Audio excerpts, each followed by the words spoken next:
Hey everyone, how's it going, guys? Welcome into another video. But office today we're going to talk about Freehold boosting. It's very popular and alternative way of leveling, and something that I have announced on Discord and Twitch long before 8.1 comes. I said that after 8.1 this will come mainstream, like boosting dungeons, and it will be the best way of leveling.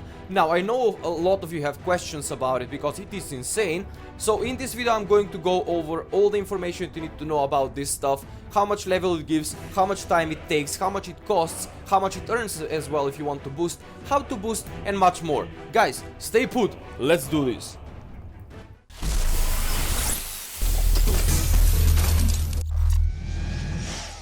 Quick note to Blizzard on the start. I have been doing the same exact thing for the entire duration of Legion. You didn't mind it. People like to have alternative to level and whatnot. Don't just remove the fun from the game. Don't behave to the players like they're robots.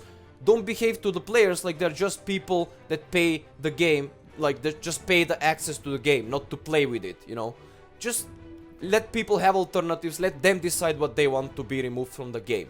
Please, just let it go. Trust me. Now, with that being said, let's just go over to numbers and answers, then we will analyze the run and how it's done and all that stuff. First thing that it will come up to your mind is how long per level. 20 to 30 minutes per level. If done efficiently, it's the numbers currently. Or about 2-3 levels per hour, whichever. What classes are the best for this run? Demon Hunter is currently leading, as far as I know. Rogue is second after the, and I've heard that Boom King can do it as well, but I haven't seen it myself, and until I see it I cannot really see how it works. We'll go through with this as Rogue, because I have a Rogue currently that is optimized for this, and that is what I'm using to boost. But how to optimize Rogue and all that stuff we're gonna discuss in another video. Next thing is how much gold it costs. This is more like a personal preference, but I would say it's like about 35 to 40k, or that's how much I charge. And it's because it's smart to charge that much for the buyer and for the seller as well. Since you can boost only one person and it doubles the efficiency of island expeditions, I would say it's not fair to pay double for it, but at least 20 to 30% more for getting double the speed. It's, you know, worth for both of us, like it's fair, right? How much gold you get as a booster? If you're efficient, average 70,000 to 120,000 per hour you're getting, which is about the same from island expeditions if you're efficient. Why I say those numbers? Well, if you boost like 30 minutes per level, which is a little bit more, less efficient than what usually people would boost, and if you charge 35k per level, it is 2 levels per hour, which is 70k per hour. If you're boosting like 20 minutes per level, which is a little bit more efficient, or it's the best efficiency you can get, I think, and you multiply that by 40k, let's say you charge 40k, that's 120. Those are the numbers that I usually personally use, you know. I don't know, some people might charge like way less, some people will charge way more, I don't know what everyone will, but average to the basic numbers that I have experienced so far is about 70 to 120k per hour. Now, those are the preliminary stuff that I just wanted to cover so we can resolve the confusion, but I can't wait for what you have to say, like give me your opinion, something in the comments below, so I can answer in the next one, so don't hold yourself from giving your opinion. Now, let's analyze the run that I have recorded yesterday while I was boosting a guy that I found on trade chat, and I was boosting him 35k per level, just for the record, and also I have boosting him from 113 to 120 in one literal evening, like 2 hours or something, 2.5, 3 maybe, I don't know. So yeah, let's go. If you're considering boosting in Freehold, first thing you need to know is how to get to a dungeon. Now, this is how you get to a dungeon. If you're a horde, of course, you want to set up your foothold the closest you want, the closest it can be to Freehold, which is Tirgard Sound, which is about here, is where your foothold will be, or somewhere. And then you can walk down here, and I usually have my Hearthstone set up to Freehold. There is a innkeeper here, so every time I'm somewhere I just Hearthstone there and I go and pick it up. Your obligation as a booster is to teleport the boostee, the one that pays you for the boost, to somehow. Don't make him go and run for like hours or something through the wire, because mostly they will give up or something on that. So your obligation, since he's paying to you, is to teleport him somehow. There are a couple ways how you can do this. You have a friend that can help you log in every now and then, just click on the portal, or you can find someone around the summoning stone there, around the instance or something, and ask him, yo, can you help me summon up my friend? Then you invite him and you use the summoning friend to summon your friend. It's very fair, since you're using this his time to actually earn some money, just pay, you know, like give him some prize. You know, by surprise I usually give him like, I ask randomly, yo, can you help me? They help me, and by surprise I give them like 1 to 5k, depends how much they pay me for how many levels and stuff. So just giving some random guy that he clicked the portal 5k is a goodwill that he gonna spread around his friends, you know, and they will accept more in the future, you know, helping you up if you just reward them without them asking. Trust me, it works and it's nice, they're happy.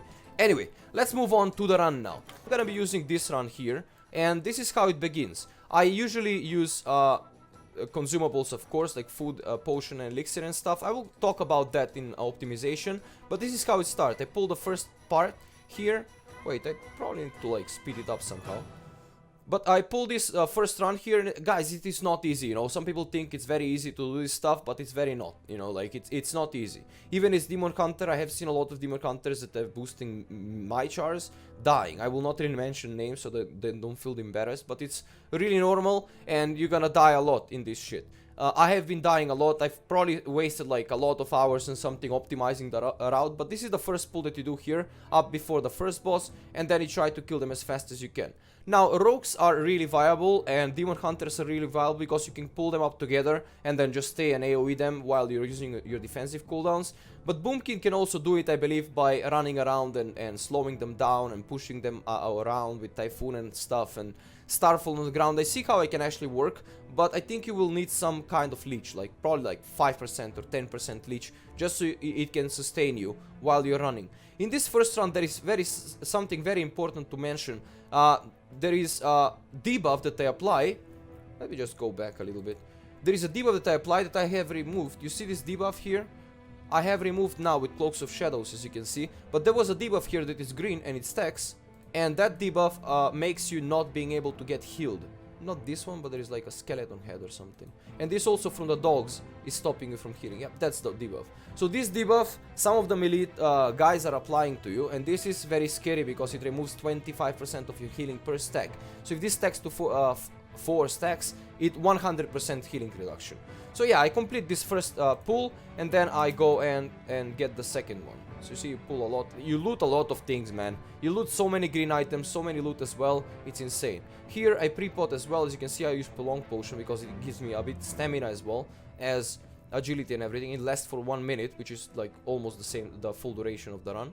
I mean, yeah, about the full duration of the run. And there, I use cooldowns to survive this first initial stuff when I'm pulling. And then here I'm gonna use evasion to tank their damage while I'm DPSing, because if you don't use evasion here, you're pretty much dead, you know, it's like, it's done. Yeah, this is more or less just kiting me around and killing them. If you want me to put like full runs or something on Freehold, let me know. This is just to analyze and help out with your boosts, okay?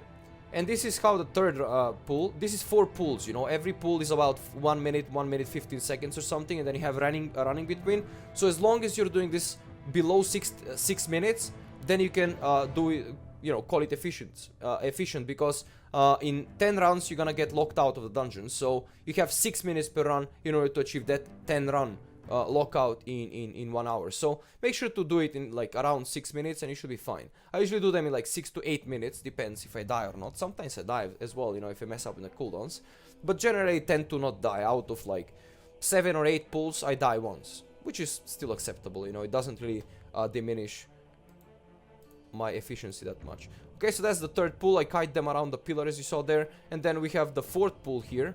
I go through this, actually, wait. Right, so I finish this pull here, and then I go through this kind of door there, man, come on. There.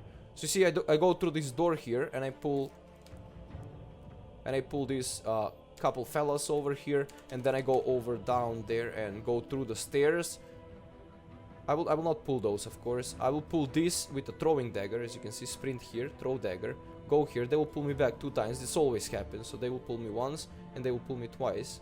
Yep, there we go. This is this was stopped by the wall, and then go around here and then pull these guys as well, and then just stay here in AoE. I mean, if you have trouble, if you don't have cooldown, you can continue running around the house until they gather around together a bit more. But that's losing efficiency. If you have cooldowns, you should be able to like kill them up here.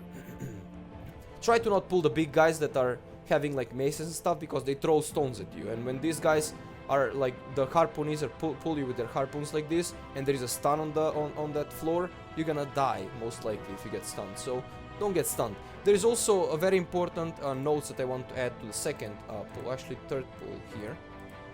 Oops. I want to add some notes here to the third pool. Here, this charge stuff, if it gets you, you get stunned, and you get stunned again, and you get stunned again, and you get stunned again. So these brown swirly things are basically where the charge of these fellas is landing. So if you don't stay between them and that brown thingy, you will most likely avoid the stun. So just want to give you a note. This debuff, green debuff, is also reducing your healing. So you need to kite them pretty efficiently, or else you will not be able to survive 100%. This is just pure bullshit debuff.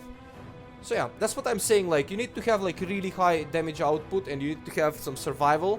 Rogues have survival from their poisons. You can go with leech poison, which gives like around 12 leech if you go for master poison as well.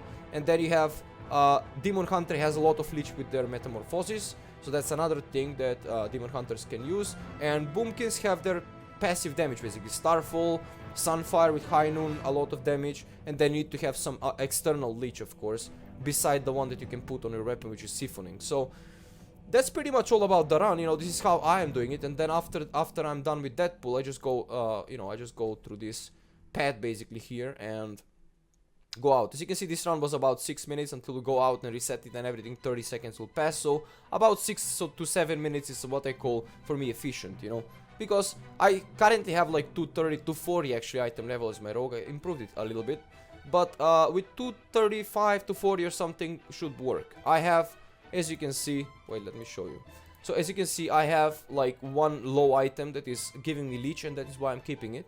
I have currently passive leech 6, and if I apply my poison, I'll have 18% leech. That's very strong. With the damage that I do, it's very strong leech. So that is all, guys. I mean, that's how you boost people. Now, note for the end, guys, this is hard, you know, this is not very easy. I find it very challenging. It requires a lot of preparation, like consumables and time lost to train the route and stuff. So people that think that, okay, I'm gonna go and level my rogue and I'm just gonna jump in this, it requires a lot of time, so just be ready for that. I needed about 2-3 hours dying after dying after dying after dying to prepare myself for, you know, doing it better, not even perfect. Some people will need more, some people will need less, of course. Depends on how, you know, prepared you are, but I suck as rogue. I mean, I'm not really the best rogue you've seen in your life, so that's probably why I need a little bit more time. Some more prepared rogues maybe will need less. But that is all, guys.